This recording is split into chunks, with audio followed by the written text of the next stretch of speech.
யார் யாரோ வாழ்வீரே சிலுவையை கண்டீரோ, சிலுவைக்காய் பணி செய்ய வாரீரோ.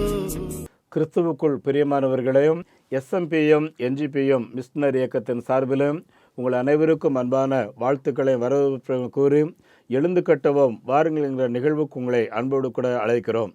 நம்முடைய ஆண்டவராகிய இயேசு கிறிஸ்து லூக்கா 24வது அதிகாரம் 46 48 வரையிலையும் சொல்லும்போது, மனம் திரும்புதலும் பாவ மன்னிப்பும் எருசலேம் துவங்கி உலகமெங்கிலேயும் இருக்கிற சர்வ சனங்களுக்கும் சொல்லப்பட வேண்டும் என்று சொன்னார். ஏனென்றால் மனம் திரும்புதல் பாவ மன்னிப்பு ஒவ்வொரு மனிதனுக்கும் அவசியம் தேவை. அருமையானவர்களே, மனம் திரும்பாதபடி மார்க்கம் கிடையாது, பாவ மன்னிப்பு இல்லாதபடி சொர்க்கம் கிடையாது. ஆகவே மனம் திரும்புதலும் பாவ மன்னிப்பும் ரொம்ப முக்கியம். இதை உலகமெங்கிலேயும் சொல்லுங்கள் என்று சொன்னார். இந்த ஊழியத்தை செய்வதற்காகத்தான் எஸ்எம்பிஎம் மிஷனரி இயக்கமாக ஆண்டவரின் நற்செய்தியை அறிவிக்கிற பணியில் நம்முடைய பாரத நாட்டில் 24 மாநிலத்திலையும் நேபாள் நாட்டில் 6 மாநிலத்திலையும் நாங்கள் ஈடுபட்டிருக்கிறோம். ஆண்டவரின் கிருபையினாலே இந்த ஊழியத்தை கர்த்தர் ஆசீர்வதிக்கிறார், கனம் பண்ணி இருக்கிறார். அருமையானவர்களே, இந்த ஊழியத்தின் மூலம் ஒவ்வொரு மாதமும் ஆயிரக்கணக்கான மக்கள் இயேசு கிறிஸ்துவை சொந்த இரட்சகராக ஏற்றுக்கொண்டு ஞானஸ்நானத்தின் மூலம் ஒவ்வொரு மாதமும் 200 300 பேர் என்று சொல்லி திருமுழுக்கு மூலம் கர்த்தரை அறிக்கையிடுகிறார்கள். அதோடு கூட ஒரு மாதத்திற்கு குறைந்தது 4 அல்லது 5 கிராமங்களில் சபைகள் உருவாக்கப்படுகிறது. இந்த நிதியாண்டில் ஆண்டவர் வருகை தாமதிக்கும் என்றால் ஒவ்வொரு மாதமும் 4 ஆலயம் கட்டாயம் பிரதிஷ்டை செய்யணும் அப்படின்னு சொல்லி ஜெபம் பண்ணிட்டு இருக்கோம். ஏனென்றால் நம்ம நாட்டில் 4 லட்சம் கிராமங்களில் ஆலயங்கள் கிடையாது. அருமையானவர்களே, ஆலயம் இல்லாத இடத்துல குடியிருக்காதீங்க அப்படின்னு ஒரு பழமொழி உண்டு. ஒரு கிறிஸ்தவ தேவாலயம் ஒரு கிராமத்தில் இருந்தால் அந்த கிராமத்துக்கே சமாதானம், அந்த கிராமத்துக்கே ஆசீர்வாதம், அந்த கிராமத்து மக்களுடைய வாழ்க்கையில் இருக்கிற வறுமைகள் அவங்கள விட்டு போய், அது மாத்திரம் இல்லை, அவங்களோட விவசாய நிலங்கள், ஆடு மாடுகள் எல்லாமே ஆசீர்வாதமாக இருக்கும் பார்த்துக்குங்க. அதனால தான் கிராமங்களில் ஆலயம் வேணும். அருமையானவர்கள், நாங்கள் ஊழியம் செய்கிற இடங்களில் ஒவ்வொரு இடங்கள்லேயும் பஞ்சாயத்தில் எங்களை அப்படி தான் சொல்லி கூப்பிடுறாங்க. மகாராஷ்டிராவில் ஒரு ஆலயத்தை பிரதிஷ்டை பண்ணியிருந்தோம். பிரதர் மோகன் சிலாசரஸ் அவர்கள் மூலமாய் அந்த ஆலயம் கட்டப்பட்டிருந்தது. பெருந்திரளாக உள்ளூர் தலைவர்கள் வந்திருந்தார்கள். அந்த ஆலயத்தில் வந்திருந்த எல்லாருக்கும் வேதாகமத்தை கொடுத்தோம். அதை வாங்கிக்கிட்டு அந்த கிராம தலைவர் என்ன சொன்னார்னா, ஐயா, நான் இந்த பகுதியில் பஞ்சாயத்து தலைவர், எந்தெந்த கிராமங்கள்லாம் கோயில் இல்லையோ அங்கெல்லாம் நீ கோயில் கேட்டு உனக்கு இடம் தாரோம் அப்படின்னு சொன்னார். சொல்லிட்டு என்ன சொன்னார்னா, நீங்கள் இப்படிப்பட்ட ஆலயங்கள் அங்கெல்லாம் கட்டுறதுனால தான் குடும்பம்னா என்ன, குழந்தைங்க பள்ளிக்கூடத்துக்கு ஏன் போகணும், அருமையானவர்கள் ஏன் படிக்கணும், இதெல்லாம் எங்கள் கிராமத்து மக்கள் புரிஞ்சுக்கிடுறாங்க. இல்லைன்னா ஒரே நாடோடித்தனம், ஒரு குடும்பம் கிடையாது, வாலிபர்களுக்கு துன்மார்க்கும், குடிக்கிறது, பெண்களை கேவலமாக நடத்துறது, இதுதான் வேலையாக இருக்குது. ஆனால் இந்த சுவிசேஷம் அழகிய மனிதர்களாக மாற்றுகிறது என்று அவர் சொல்லி அழைப்பு கொடுத்து விட்டு போனார். ஆகவே அருமையானவர்களே, வேகமாக செய்யப்பட வேண்டிய பணி இந்த நற்செய்தி. அது மாத்திரம் இல்லை, நிறைய குடும்பங்களில் கிடக்கிற வேதனைகள், சாபங்களை மாற்றுகிறது ஆண்டவர். பொதுவாக இந்த வட மாநிலங்களில் நிறைய கலாச்சாரங்களில் பார்த்திங்கன்னா, குழந்தை இல்லைன்னா உடனே வேறு கல்யாணம் பண்ணிவிடுவாங்க. என் அன்புக்குரியவர்களே, இப்படி சாபக்கேடான நிலைமைகளை எல்லாம் மாற்றி புத்திர பாக்கியத்தை தருகிறவர் நம்முடைய ஆண்டவர் பார்த்துக்குங்க. அதே போல் அருமையானவர்களே, நம்முடைய ஜார்க்கண்ட் பணித்தளத்தில் ஒரு அற்புதம் பார்த்துக்குங்க.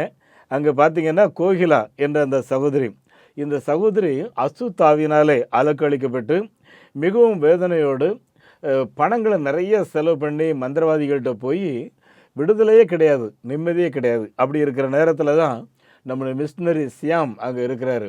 அவர் பார்த்திங்கன்னா அவர் ஒரு ரவுடியாக இருந்து மாறினவர்.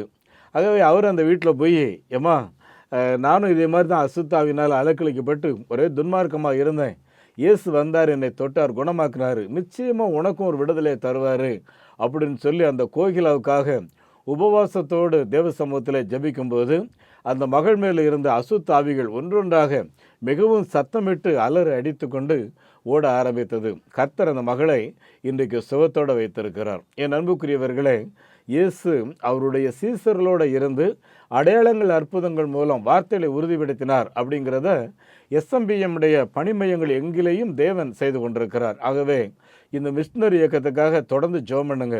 ஒவ்வொரு நாளும் பார்த்தீங்கன்னா காலையில் 4:30 மணிக்கு ஆண்டுடைய சமூகத்தில் திறப்பின் வாசலில் நின்று தேசத்தின் ரட்சிப்புக்காக, அழிந்து கொண்டிருக்கிற ஆத்துமாக்களுக்காக, தேவையோடு இருக்கிற மக்களுக்காக, வேதனையோட கண்ணீரோட புலம்பிக் கொண்டிருக்கிற மக்களுக்காக நாங்கள் ஆண்டுடைய சமூகத்தில் ஜெபம் பண்ணுறோம். பார்த்துக்குங்க.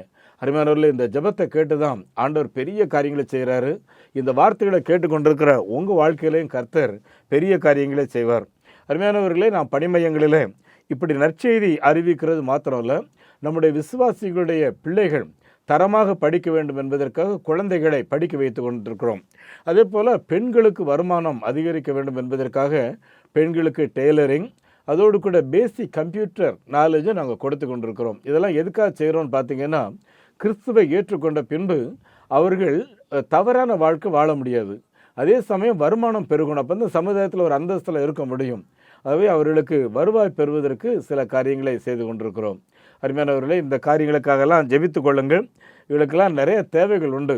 நீங்கள் ஜெபியுங்க. ஆண்டவர் உங்களை நேவனார்னா ஒரு கம்ப்யூட்டர் நீங்கள் வாங்கி கொடுக்கலாம் 10,000 ரூபாய், ஒரு டெய்லரிங் மிஷின் வாங்கி கொடுக்கலாம் 10,000 ரூபாய் தேவை. அருமையானவர்களே, கிராமங்களில் ஆலயங்கள் கட்டுறதுக்கு முன் வாருங்கள். பெரிய ஆலயம் கட்டுறதுக்கு 7 லட்சம் ரூபாய், கொஞ்சம் சிறிய சைஸில் 5 லட்சம் ரூபாய், அப்புறம் 3 லட்ச ரூபாய்க்கு கச்சா ஆலயம் கட்டுறான். உங்கள் வசதிக்கு ஏற்ப நீங்கள் ஆலயம் கட்டுகிற விஷயத்தில் முன்னே வாருங்கள். ஆண்டவர் உங்களை நிச்சயமாக ஆசீர்வதிப்பார். அது மாத்திரமல்ல, ஆதிவாசி குழந்தைகளை படிக்க வைக்கிறதுக்கு 600 ரூபாய், ஒரு மிஷினரி ஸ்பான்சர் செய்வதற்கு 3000 ரூபாய் தேவை. இந்த ஆதிவாசி குழந்தைகளுடைய முழு தேவையை நீங்கள் பொறுப்பெடுக்கணும் 1200 ரூபாய். மிஷினரிகளுடைய குழந்தைகளை படிக்க வைக்கிறதுக்கு 1000 ரூபாய் தேவை. அருமையானவர்களே, தேசமெங்கிலேயும் மாபெரும் மாற்றங்களை செய்ய வேண்டும். இதற்காக நீங்கள் ஜெபித்துக் கொள்ளுங்கள். ஹாஸ்டல் கட்டிக்கிட்டு இருக்கிறோம். அந்த விடுதி குழந்தைகள் தங்குறதுக்கு 15க்கு 10 ஒரு ஹால் கட்டுறதுக்கு 10,000 ரூபாய் தேவை. 1 லட்ச ரூபாய் தேவை. ஆண்டவர் உங்களை ஏவுவார்னா ஒரு 15க்கு 10 ஒரு ஹால் கட்டுங்க. அதில் உங்கள் குடும்ப பெயரை நாங்கள் எழுதி வைத்து உங்கள் பிள்ளைகளுக்காக உங்கள் குடும்பத்துக்காக நாங்கள் டெய்லி ஜெபம் பண்ணுவோம். அது உங்களுக்கு ஒரு பெரிய ஆசீர்வாதமாக இருக்கும். அருமையானவர்களே, நம்முடைய ஆண்டவராகிய இயேசு கிறிஸ்து செய்த இந்த நற்செய்தி ஊழியத்தில் இயேசு கிறிஸ்து ஊழியம் செய்யும்போது அவருடைய ஊழியத்தை தாங்குவதற்கு பழைய பெண்கள் எழும்பினார்கள். ஆகவே இந்த ஊழியத்தை ஆதரிக்கிறதுக்கும் நிறைய பேர் தேவை. இந்த வார்த்தைகளை கேட்டுக்கொண்டிருக்கிறங்க, யாரோ பார்த்துக்கிடுவாங்க அப்படின்னு சொல்லி இருக்காதீங்க. உங்களால் இயன்றவைகளை மிஷினரி பணியெடுத்தாங்க. உலகம் எங்கேயும் பார்த்தீங்கன்னா மிஷினரி பணிகளுக்கு 2% காணிக்கைகள் தான் செலவு செய்யப்படுது. அருமையானவர்களே, ஆகவே மிஷினரி பணி நிறைய நடக்கணும். நம்ம நாட்டில் 4 லட்சம் கிராமங்களையும் ஆலயம் கிடையாது.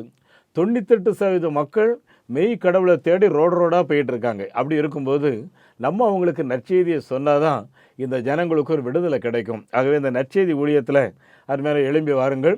இன்னும் ஒரு சிலர் கேட்குறதெல்லாம், இந்த டிவியில் நிறைய பேர் எங்களுக்கு தாங்கன்னு சொல்லி கேட்காங்க, நாங்கள் என்ன செய்கிறதுன்னு சொல்லி.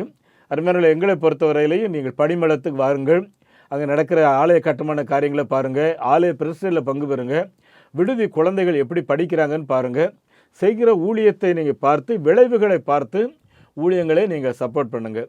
அருமையானவர்கள், நீங்கள் கொடுக்குற காணிக்கைகள் முறையாக வர வைத்து ரசீது அனுப்பி அந்த காணிக்கைகளை அரசுக்கு நாங்கள் தெரியப்படுத்தி எங்களுடைய பத்திரிகையில் நாங்கள் போடுறோம். பார்த்துக்குங்க, உண்மை உத்தமமாக இந்த ஊழியத்தை செய்ய வேண்டும் என்பதில் கருத்தாக இருக்கிறோம்.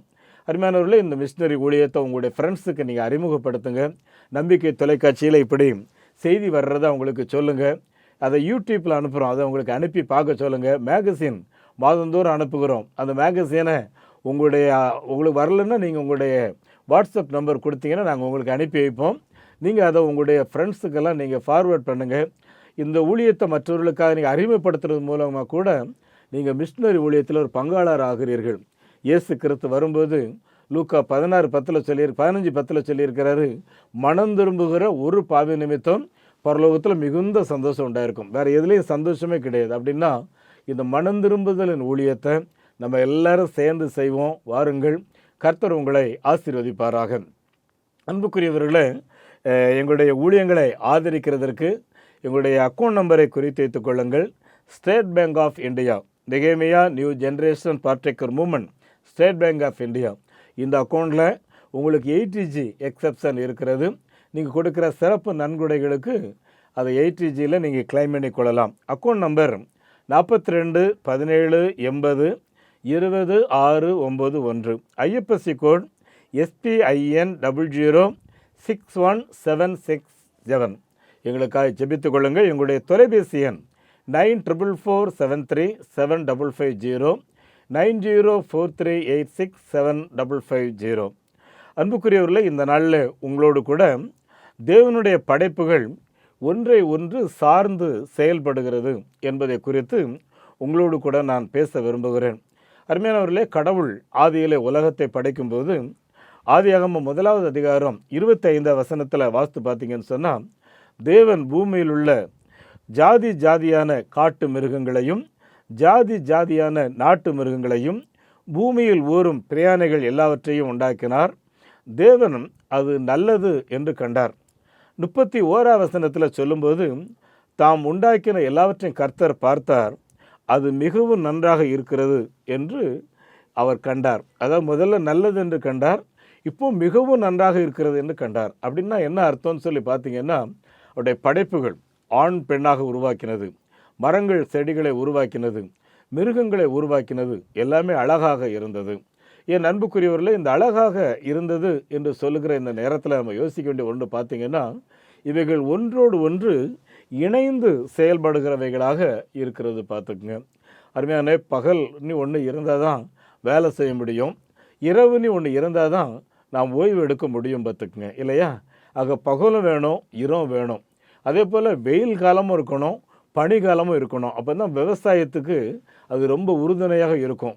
இன்னும் நீங்கள் ஆப்பிள் பார்த்தீங்கன்னா, எப்போ நிறைய பனி பெய்யுதோ அந்த பனிகள் அந்த ஆப்பிள் மரத்தை முற்றிலும் மூடும்போது அதில் இருந்து வருகிற அந்த பூக்கள், அதில் தான் அந்த காய் பிடிப்பே வரம்பத்துங்க. பனி இல்லைன்னா ஆப்பிளே இருக்காது. இப்படி தேவனுடைய படைப்புகள் ஒன்றோடு ஒன்று இணைந்து செயல்படுகிறதுனால தான் தேவன் எல்லாவற்றையும் பார்த்து நல்லது என்று கண்டார். இன்னும் நீங்கள் பார்த்தீங்கன்னா, இந்த பூமியில் எங்கேயும் தண்ணீர் பரவி இருந்தது என்று எழுதியிருக்கிறது. அப்புறம் தேவன் தண்ணீரை ஒரு குவியலாக ஒரு பக்கம் குவித்தார். அந்த இடத்துக்கு சமுத்திரம்னு பேரிட்டார். இன்னொரு இடம் வெட்டாந்தரை ஆயிற்று, அதை பூமின்னு சொல்லி பேரிட்டார். அருமையானவர்களே, இந்த பூமியை மனிதர்கள் குடியிருப்புக்காக தேவன் ஆசீர்வதித்தார். சமுத்திரத்தை மனிதர்களுடைய பிரயோஜனத்துக்காக அங்கு ஏராளமான காரியங்கள் அங்கே விளைய செய்கிறார் ஆண்டவர். என் அன்புக்குரியவர்கள், ஆக அந்த கடலில் இருக்கிற காரியங்களும் சரி, மனிதர்களும் சரி, ஒருவரை ஒருவர் சார்ந்து வாழ்வதற்கு தேவன் அங்கே உருவாக்கி இருக்கிறார். அருமையானவர்களே, இப்படி ஒன்றோடு ஒன்று இணைந்து செயல்பட வேண்டும். அருமையானவர்களே, பிரிந்து செயல்பட வேண்டும் அப்படிங்கிறது தான் பொதுவாக மனு குலத்தில் இருக்கிற ஒரு எண்ணங்கள். பார்த்துக்குங்க, நீங்கள் காருங்க, நம்ம விரலில் 5 விரல் இருக்குது இல்லையா?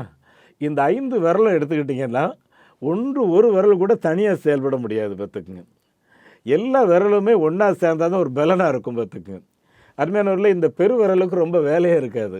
ஆனால் ஒரு பொருளை தூக்கும்போது இந்த பெரு விரல் இல்லைன்னா நீங்கள் உங்களால் தூக்கவே முடியாது. பார்த்துடுங்க இல்லையா? எதுக்காக இதெல்லாம் சொல்கிறேன் அப்படின்னா, நம்முடைய அவயங்களே ஒன்றோடு ஒன்றாக செயல்படுகிற விதத்தில் தான் ஆண்டவர் உருவாக்கி இருக்கிறார்.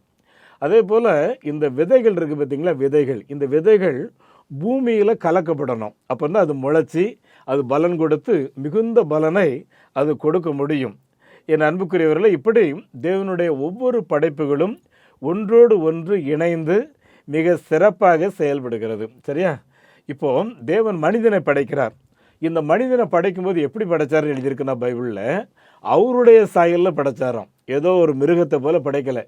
மாறா அவருடைய உடல் எப்படி இருக்கோ, ஆமாம், கண்ணை பார், காது, கால், கண், மூக்கு எல்லாமே எந்தெந்த அவயங்கள் எங்கே இருக்கணும்.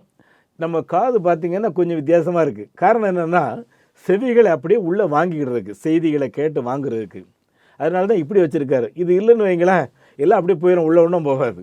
ஆக ஒவ்வொன்றும் ஒவ்வொரு பிரயோஜனத்துக்காக தேவன் படைத்திருக்கிறார். இந்த வெளிச்சம் இருக்குது பார்த்தீங்களா, வெளிச்சம் தான் கொஞ்சம் வெப்பம் கொடுக்கக்கூடியது. பார்த்துக்குங்க, இந்த வெளிச்சம் இல்லைன்னு வைங்களேன், எப்பவும் குளிராகவே இருக்கும். இரவில் பார்த்தீங்கன்னா கொஞ்சம் குளிராக இருக்கும். ஆனால் இந்த வெளிச்சம் வெப்பத்தை உண்டாக்குகிறது.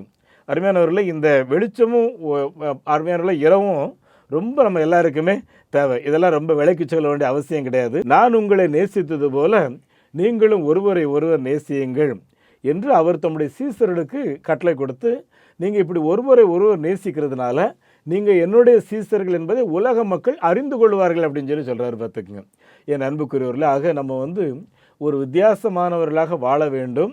இப்படி ஒருவரை ஒருவர் நேசிக்கிறவர்களாக வாழணும். பார்த்துக்குங்க, மகாத்மா காந்தியின் இடத்துல ஒரு முறை ஒரு மிஷினரி போய் கேட்குறாரு. என்ன கேட்குறாரு? ஐயா, நாங்கள் நிறைய நற்செய்தி ஊழியங்களை செய்திருக்கோம், நல்ல காரியங்கள்லாம் சொல்லிக்கிட்டே இருக்கிறோம், ஆனால் இந்தியர்கள் யாருமே கேட்கலையே, யாருமே முன் வரமாட்டேங்கிறாங்களே, நாங்கள் என்ன செய்கிறது அப்படின்னு சொல்லி கேட்கும்போது அவர் என்ன சொன்னாராம், நீங்கள் சொல்லுகிற அந்த இயேசு கிறிஸ்துவை உங்களோட வாழ்க்கையிலே முதலாவது நீங்கள் வாழ்ந்து அவங்களுக்கு காட்டுங்க அப்படின்னாராம். பார்த்துக்குங்க என் அன்புக்குரியவர்களே, இப்படி நம்ம இணைந்து செயல்படுகிறதுல நம்ம எல்லாருமே முன்னுதாரணமாக இருக்கணும். பார்த்துக்குங்க, இன்றைக்கி நம்முடைய சபைகளில் எவ்வளோ பிரிவினை, அருமையானவர்களே நம்முடைய வாழ்க்கையில் எவ்வளோ பிரிவினை. ஒட்டம் வேணாம், உறவும் வேணாம், அடிக்கடி பேசுகிறல்ல. அதுவும் யாரை? சொந்த பந்தங்களாக இருக்கும், உடன் பிறந்தவங்களாக இருப்பாங்க. ஒட்டம் வேணாம், உறவும் வேணாம் அப்படின்வாங்க. அருமையானவர்களே, இதில் யாருக்கு இழப்புன்னு பாருங்கள். இவங்களை நீங்கள் மறுபடியும் சந்திச்சிங்கன்னா என்ன நடக்கும்னா, நம்மளை அறியாமலே ஒரு டென்ஷன் வரும் பார்த்துடுங்க. இந்த டென்ஷன் வந்தாலே உடனே தலைவலி வரும். இந்த மன அழுத்தம் வந்தாலே டைரியா வந்துடும். அப்போ எல்லா பலவீனமும் வரும் பார்த்துக்குங்க. ஆனால் ஒருவருக்கு பார்க்கும்போது முகமலர்ச்சியோட சிரித்து நல்லா இருக்கீங்களா, நீங்கள் நல்லா இருக்கணும் அப்படின்னு சொல்லி நீங்கள் வாழ்த்தி பாருங்களேன். அவங்களுக்கும் மகிழ்ச்சியாக இருக்கும், நீங்களும் நல்லா இருப்பீங்க, மகிழ்ச்சியாக இருப்பீங்க. அதுதான் நமக்கு இயேசு கிறிஸ்து சொல்லும்போது, நீங்கள் ஒருவர் அன்பு கூறுங்கள் அப்படின்னு சொல்லிட்டு இயேசு கிறிஸ்து அவருடைய சீசருடைய காலை கழுவுறாரு. கழுவும்போது என்ன சொல்கிறாரு? ஆண்டவரும் போதகருமாகிய நானே உங்களுடைய கால்களை கழுவினது உண்டானால் நீங்களும் ஒருவருடைய கால்களை ஒருவர் கழுவுங்கள். அருமையானவர்களே, போப்பாண்டவர் என்பவர் கத்தோலிக்க மார்க்கத்தின் தலைவர். அவர் ஒவ்வொரு ஆண்டும் அந்த ஈஸ்டர் அன்று ஏதாவது ஒரு புதுமை செய்யணும்னு சொல்லி விரும்புவார். ஒரு முறை என்ன பண்ணாராம், என்னுடைய இந்த நாள் நிகழ்வில் பிச்சை எடுக்கிறவங்க இருக்கணும், எல்லா மார்க்கத்தவர்களும் இருக்கணும், மாற்று வஸ்திரம் வாங்க முடியாத தரித்திரர்களும் இருக்கணும்னு சொல்லி ஒரு 25 பேரை கூட்டு வச்சுட்டாங்க. எல்லாம் நம்மெல்லாம் பார்க்கவே மாட்டோம், அதில் பெரிய பணக்காரங்களும் உட்காந்துருக்காங்க. இந்த போப்பாண்டவர் எல்லாருக்காகவும் ஜெபம் பண்ணிவிட்டு ஒரு பாத்திரத்தில் தண்ணீர் எடுத்து ஒவ்வொருடைய கால்களையும் கழுவி தன்னுடைய துவாலையினால் ஒவ்வொன்றையும் தொடச்சிட்டு என்ன சொன்னாராம், இயேசு கிறிஸ்து இந்த உலகத்தில் இருந்திருந்தாரா இதை தான் செய்திருப்பார் அப்படின்னாராம். அருமையானவர்களே, இயேசு அவருடைய சீசர்களுடைய பாதங்களை கழுவும் போது அவர் இதைத்தான் சொன்னார். அதாவது ஒருவருக்கொருவர் சேவை மனப்பான்மையோட இருங்கள் அப்படிங்கிறதா இதனுடைய அர்த்தம். பார்த்துக்குங்க. நம்மள பலர் என்ன நினைக்கிறோன்னா, எனக்கு யாருமே உதவி செய்யலைன்னு சொல்லி. அப்படின்னா நீங்கள் யாருக்கு உதவி செய்தீங்கிறது முதல்ல யோசித்து பாருங்கள்.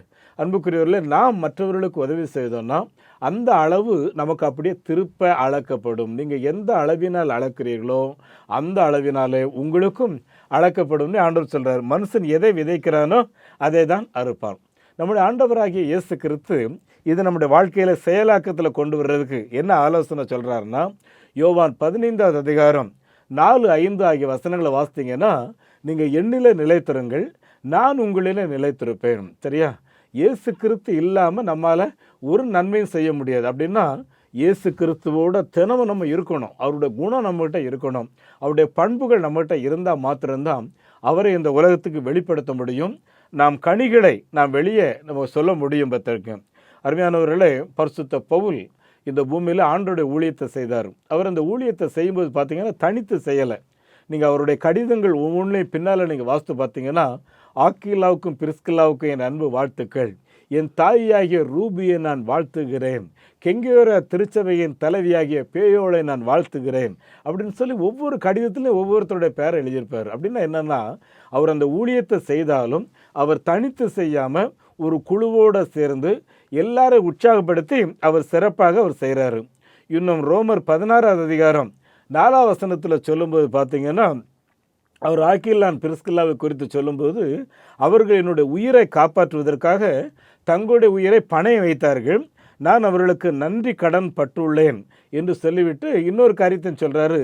யூத சபைகளுக்கு மாத்திரம் அல்ல, யூத சபை இல்லாத புறஜாதிகளுக்கும் நான் அதிக நன்றியுள்ளவனாக இருக்கிறேன் என்று சொல்லி மற்றவர்களையும் உற்சாகப்படுத்துகிற காரியத்தில் அவர் ஈடுபட்டிருக்கிறதை நம்ம பார்க்குறோம். பார்த்துக்குங்க என் அன்புக்குரியவர்களே, இப்படி எல்லா ஊழியங்களும் ஒன்றோடு ஒன்று இணைந்து ஒவ்வொரு அமைப்புகளும் இப்படி செயல்பட்டு அதனுடைய வளர்ச்சி மிகவும் வீரியமான வளர்ச்சியாக இருக்கும். பார்த்துக்குங்க அருமையானவர்களே, கடைசியாக நம்ம சிந்திக்க வேண்டிய இன்னொரு காரியம் என்னென்னா இல்லறம். அருமையானவர்களே, குடும்பம். இந்த குடும்பத்தில் நீங்கள் பார்த்தீங்கன்னா நான் அடிக்கடி யோசிப்பேன், கணவனும் நல்ல திறமையான ஆள், பெண்களும் ரொம்ப திறமையானவங்க. இந்த காலத்தில் 2 பேருமே நல்லா படிக்கிறாங்க. சில இடங்களில் பார்த்தீங்கன்னா பெண்கள் ஆண்களை விட கூடுதலாக சம்பளம் வாங்குறாங்க, கூடுதலான பொறுப்பில் இருக்காங்க. பார்த்துக்குங்க. ஆக இப்படி 2 திறமையானவர்களும் எப்படி ஒன்றாக நிற்க முடியும் அப்படின்னு சொல்லி யோசித்து பார்த்தீங்கன்னா, அருமையானவர்களே, 2 மாடு ஒன்றா கட்டினா தான் அந்த மாடு சிறப்பாக ஓட முடியும். பார்த்துட்டுங்க. இல்லை, நீங்கள் ஒரு மாட்டில் நீங்கள் கட்டி அந்த ஒரு மாட்டில் லோடு ஏற்றுனீங்கன்னா 1000 லோடு தான் ஏற்ற முடியும், 1000 டன்னு. அதுதான் கணக்கு. ஒரு குதிரை தனியாக ஒரு இடத்துல ஓட்டினா 1000 தான்.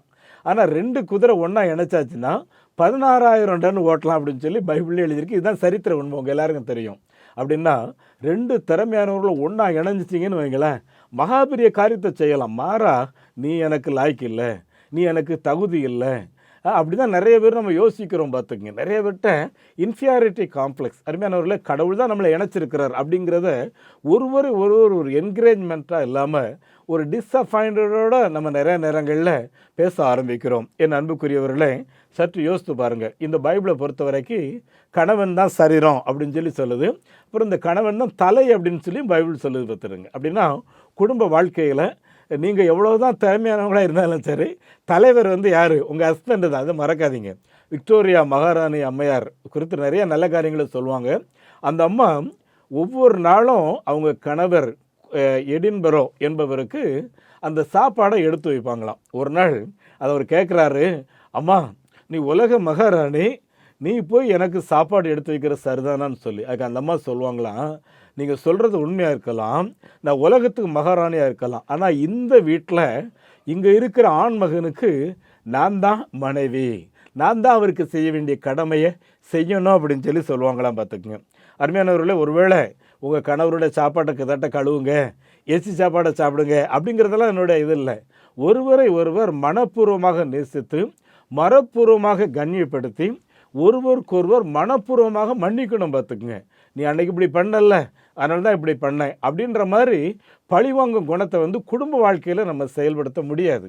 அது செய்தோன்னா நம்ம பிள்ளைகள் அது ரொம்ப பாதிக்கும். பார்த்துக்குங்க அருமையானவர்களே, கணவன் மனைவி ஒருவரோடு சார்ந்து வாழணும். இப்போ நீங்கள் ஆதாம் ஏவாளுடைய சம்பவத்தை எடுத்துக்கிட்டோன்னா, அருமையானவர்களே, சாத்தான் ஏவாள்கிட்ட என்ன சொல்லியிருப்பான்னு நினைக்கிறீங்க?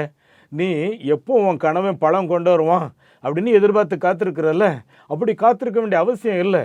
உனக்கும் சம்பாதிக்கிறதுக்கு திறமை இருக்குது, நீ நல்லாவே படிச்சிருக்கிற, அதனால் நான் சொல்கிறத கேளு, நீ உன் கணவனை சார்ந்து வாழ வேண்டிய அவசியம் இல்லைன்னு சொல்லியிருப்பான். பார்த்துங்க என் அன்புக்குரியவர்களே, இந்த நாட்களில் ஒருவேளை அது உண்மையாக இருக்கலாம், ஆனால் நம்முடைய சமூக கட்டுப்பாடு, சமூக ஒழுங்கு, இதன் அடிப்படையில் நாம் குடும்பமாக இணைந்து வாழும்போது என்ன நடக்குன்னா, நமக்கு தேவன் பிள்ளைகள் தர்றார் இல்லையா, இந்த பிள்ளைகள் இத்தனை திறமை நடுவில், போராட்டத்தின் நடுவில் நீங்கள் ஒன்றாக இணைந்து வாழ்கிறதை பார்த்து தான் இந்த பிள்ளைகள் அறிவிலே வளருவார்கள். சில நேரங்களில் நமக்குள்ளே போட்டி வரும், சில நேரங்களில் கசப்பு வரும், வாக்குவாதங்கள் வரும், என்றாலும் நம்ம ஒன்றாக இருப்போம். பார்த்தீங்கன்னா குடும்பம் என்கிற ஒரு அமைப்புக்குள்ளே இருப்போம். இதை பிள்ளைகள் பார்க்குறாங்க. பிள்ளைகள் இதை பார்த்து தான் சகிப்புத்தன்மையை கற்றுக்கொள்வாங்க. பார்த்து ஆனால் ட்ரைனிங் சென்டர் அது. என் அன்புக்குரியவர்கள், அப்படி இருக்கும்போது இல்லறத்தில் நம்ம ஒருவருக்கொருவர் இணைந்து இருக்கிறோமா இல்லைன்னா பிரிந்து இருக்கிறோமா அப்படிங்கிறத யோசித்து பாருங்கள். ஆதியிலே கடவுள் அந்த ஆண் பெண்ணை படைக்கும்போது ஆதாம் என்ன சொல்கிறார் பாருங்கள். ஆதியாகமம் 2:23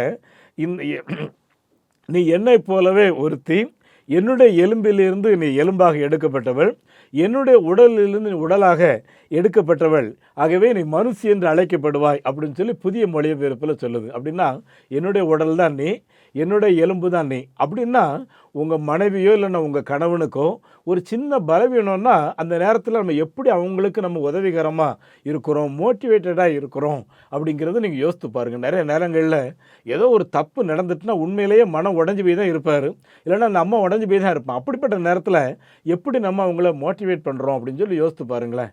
என் அன்புக்குரியவர்களை, இப்படி நம்ம ஒருவருக்கு ஒருவர் செய்தோன்னா அருமையானவர்களே, பெரிய ஒரு ஆசீர்வாதத்தோடு நம்ம இருப்போம். நம்முடைய குடும்பம் மிக சிறப்பாக கட்டப்படும். நமக்கு தேவன் தருகிற பிள்ளைகள் மிகுந்த ஒரு அச்சீவராக இருப்பாங்க. பார்த்துக்குங்க அருமையானவர்களே, எபேசியர் 6வது அதிகாரம் 1வது வசனத்தில் அங்கே எழுதியிருக்கு, பிள்ளைகளே நீங்கள் உங்கள் பெற்றவர்களுக்கு எல்லா காரியத்திலையும் கீழ்ப்படிந்திருங்கள் அப்படின்னு சொல்லி அங்கே சொல்கிறாரு. இந்த பெற்றவர்கள் எனக்கு வேண்டாம் அப்படின்னு சொல்லி பிள்ளைகள் வீட்டை விட்டு போயிட்டா அந்த பிள்ளைகள் எப்படி இருப்பாங்க பாருங்கள். வேசியின் பிள்ளைகள் தான் அப்படி இருப்பாங்க இல்லையா? அருமையானவர்களை, வேசியின் பிள்ளைகளை யாரும் கண்டிக்க முடியாது. பெற்றவர்கள் பிள்ளைகளை கண்டிப்பது பிள்ளைகள் சிறப்பாக இருக்க வேண்டும் என்பதற்காக தவிர பிள்ளைகள் சீரழிஞ்சு போகணும், ஒளிஞ்சு போகணும் அப்படிங்கிறதோட எந்த பெற்றவர்களும் எந்த பிள்ளைகளை தண்டிக்க மாட்டார்கள். ஆகவே என் அன்பானவர்களே, குழந்தைகள் பெற்றவர்கள் கண்டிக்கும் போது அதற்கு மனமுவந்து கீழ்ப்படிந்து கடந்து போவார்கள் என்றால் அது ஒரு பெரிய ஆசீர்வாதமாக இருக்கும். அது மாத்திரம் இல்லை, இந்த பூமியில் நீண்ட தீர்க்காயுசோடு கூட நாம் வாழுகிறவர்களாக நாம் இருப்போம். பார்த்துக்குங்க என் அன்பானவர்களே, தேவன் எல்லாவற்றையும் படைத்தார், படைத்து நல்லது என்று கண்டார். கண்ட ஆண்டவர் அந்த படைத்த அனைத்து பொருட்களையும் பராமரிப்பு பொறுப்பை நம்மகிட்ட தான் தேவன் கொடுத்திருக்கிறார். அருமையானவர்களே, கிறிஸ்டியன் ஸ்டீவர்ட்ஷிப் என்று சொல்வார்கள். அப்படின்னா என்ன பொருள்னா, மற்றவர்களுடைய பொருளை மிக சிறப்பாக பராமரிக்கிறது. பார்த்துக்குங்க அருமையானவர்களே, என்னை பொறுத்தவரையிலையும் தேவனின் படைப்பு என்று சொல்லக்கூடிய ஒவ்வொரு படைப்புகளையும் நம்ம எப்படி பராமரிக்கிறோம், தேவன் நம்ம கையில் கொடுத்த குடும்பத்தை எப்படி பராமரிக்கிறோம், தேவன் நம்முடைய கையில் கொடுத்த மனைவியை பிள்ளைகளை எப்படி பராமரிக்கிறோம், நம்முடைய வீட்டை எப்படி பராமரிக்கிறோம், நம்முடைய சுற்றுப்புற சூழல்களை எப்படி பராமரிக்கிறோம் அப்படிங்கிறத நம்ம யோசித்து பார்ப்போம். அருமையானவர்களே, இந்த இணைந்து செயல்படுவதில் இருக்கிற வளர்ச்சிக்கு நாம் அதிக முக்கியத்துவம் கொடுக்க வேண்டும். இதை குறித்து ஆபிரகாம் லிங்கன் என்பவர் அமெரிக்காவில் ஜனாதிபதியாக இருந்த நாட்களில் அருமையானவர்களே, அவருக்கு வெள்ளையர்களுடைய உழைப்பம் வேணும், கற்பர்களுடைய உழைப்பம் வேணும். அப்போ தான் யுஎஸ்ஏ முன்னேறி உலகிலேயே சிறந்த நாடாக இருக்க முடியும் அப்படின்னு சொல்லி ரொம்ப விரும்பினார். ஆகவே அதற்காக என்ன பண்ணார்னா, ரெண்டையும் இணைக்கிறதுக்காக முயற்சி எடுத்தார். இந்த அடிமை ஒழிப்பு சட்டம்னு சொல்லி ஒன்று கொண்டு வந்தார். கற்பர்களுக்கும் சம அந்தஸ்து அப்படிங்கிறத கொண்டு வந்தார். கொண்டு வந்த அந்த நாளில் அவர் அந்த கையெழுத்தை போடும்போது பார்த்திங்கன்னா, அது ஒரு பெரிய பிரிவினை உண்டாக்கி யுஎஸ்ஏ சுக்குநூறாக உடஞ்சி போயிடும் அப்படிங்கிற நிலையில தான் இருந்துச்சு. கடைசியாக நிறைய யுத்தங்கள்லாம் நடந்துக்கிட்டு இருந்துச்சு. ஒரு சரித்திரம், அது சொல்ல நேரம் ஆயிரும். ஆனால் ஒரு நாள் அருமையானவர்களை, இவர் நம்பியிருந்த அந்த பெரிய தளபதி கூட பார்த்திங்கன்னா இவருக்கு துரோகம் பண்ணிட்டு போயிட்டார்.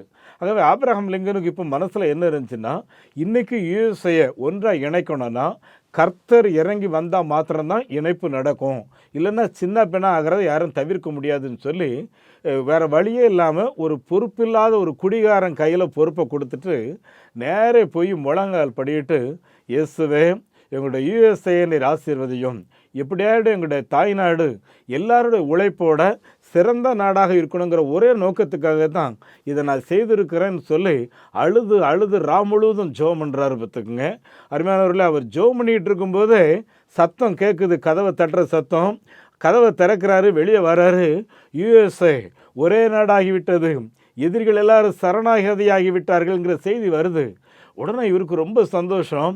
அப்போ சில பத்திரிகையாளர் கேட்குறாங்க, சார் எப்படி நடந்துச்சுன்னே தெரில, என்ன யுத்த விதிகளை நீங்கள் கையாண்டிங்கன்னு தெரில அப்படின்னு சொல்லும்போது ஆபிரகாம் லிங்கன் தன்னுடைய ஃபேண்டை லேசாக தூக்கிட்டு அந்த முட்டிலிருந்து ரத்தம் வழிஞ்சதை காட்டினார். ஐயா, எனக்கு ஒன்றுமே தெரியல, இயேசுவின் உதவி இல்லாமல் இங்கே ஒரு சமாதானம் நடக்க முடியாதுங்கிறத நான் புரிஞ்சுக்கிட்டு நேராக இயேசுவின் இடத்துல போய் நான் ஜெபம் பண்ணேன். அவர் தான் இந்த காரியத்தை செய்திருக்கிறார். இனி யுஎஸ்ஏ ஒருங்கிணைந்த நாடாக இருக்கும்னு சொல்லி சொன்னாராம். என் அன்புக்குரியவர்களே, நம்முடைய தாய் நாடாகிய இந்தியாவிலேயும் அனைத்து மனிதர்களுடைய திறன்களை நாம் பயன்படுத்தணும். அது மாத்திரம் இல்லை, குடும்பத்திலையும் நம்முடைய பிள்ளைகள், உங்களுக்கு ஒரு நிறுவனம், உங்களுக்கு ஒரு வேலை வாய்ப்பு, இல்லைன்னா உங்களுக்கு கீழே சில காரியங்கள் இருக்கும்னா உங்கள்கிட்ட இருக்கிற ஒவ்வொருடைய திறமைகளை பயன்படுத்தி ஒருங்கிணைந்த ஒரு வளர்ச்சியை கொண்டு வாருங்கள். இந்த இன்டர் டிபெண்டன்ட் லைஃப்பில் தான் சிறந்த ஆசீர்வாதம் இருக்குங்கிறத புரிந்து கர்த்தர் உங்களை நடத்துவாராக. உங்களுக்கு நான் செபிக்கிறேன். எங்கள் பரலோகத்தின் நல்ல ஆண்டவரே, இந்த பூமியில் நாங்கள் ஒன்றாக இருக்க வேண்டும், ஒருவரோடு கூட இணைந்து செயல்பட வேண்டும் என்பதை குறித்து உமக்கு இருக்கிற அக்கறைக்காக, உமக்கு இருக்கிற பாரத்திற்காக ஆண்டவரே நாங்கள் ஸ்தோத்திரிக்கிறோம். நீர் உருவாக்கின மனிதர்களை ஒன்றாக இணைப்பதற்காக பரலோகத்திலிருந்து நீர் இறங்கி வந்தீரே.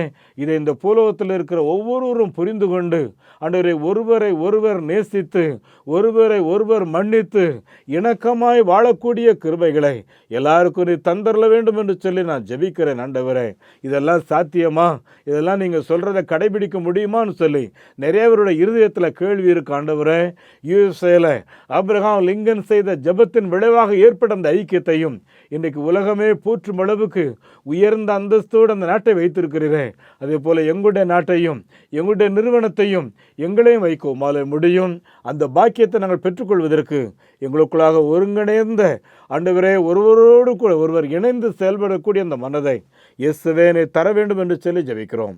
எங்கள் ஆண்டவரும் அருமை இரட்சகருமாகிய இயேசு கிறிஸ்துவின் நாமத்தில் இந்த ஜெபத்தை கேட்கிறோம் பிதாவே, ஆமேன்.